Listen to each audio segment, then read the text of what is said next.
Good afternoon everyone. Today we're looking at one of the watches that's currently in my mother's collection. It's something I was meant to review some time ago but completely forgot to get round to it. But today I'm bringing you the Limit Glow the Limit Glow Dial women's watch.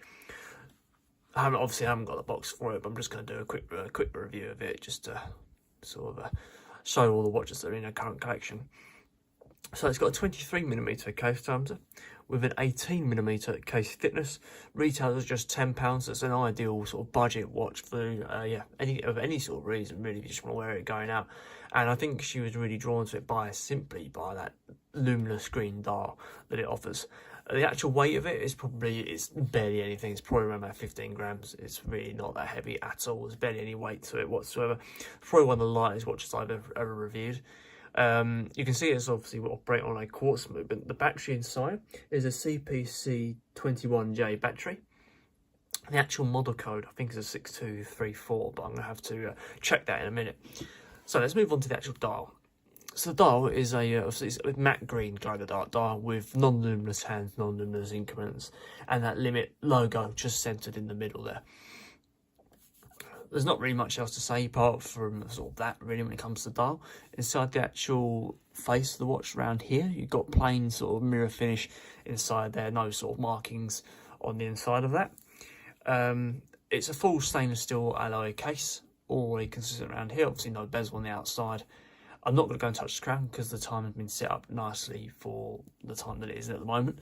I can tell you the crown is good. I've had a look at other Limit watches in the past, and I've been pleased for that. And considering you're paying £10, I mean, what have you got to lose, really? Apart from £10. Coming down to the strap, it's a falx leather strap with black line stitching going all the way down the side here. It's 12mm in width, but it says on the spec that it's a 10mm lug width. Let's confirm that. See what it is.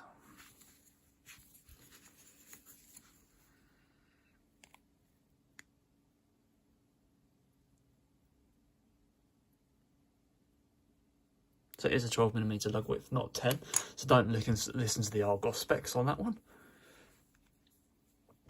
The actual leather strap is held in two sort of separate legs that come out of the casing. That's quite common for these sort of size watches. Come around the back. That 12mm width is confirmed on the strap here.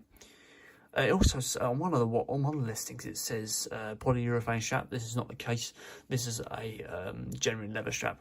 Ordered this on Amazon I think some time ago. Plenty of sort of room for adjustment on the actual the little holes here. No sort of metallic rings inside there to prevent stretch, but that can be seen as a good thing because then when you wear it for some time, it will fit in a bit more of a tailored fashion for you. There's no quick release on the actual strap itself, but you can see it's been worn. Sorry about the condition of it. Just completely forgot to do it when it's brand new. You'll need a little tool if you want to change these straps off. I've done a video of how to change those on my channel. And finally, look at the back plate. Got a nice Limit back plate there with water resistance to 30mm. Sorry, I forgot to mention that. So it's not really good for swimming or anything like that, but it'll do for splash proof. And the actual model code is a 6376, so you can see on the back there. Assembled in China, but it's yeah. So there you go, guys. That is the Limit Glow Dial 23mm.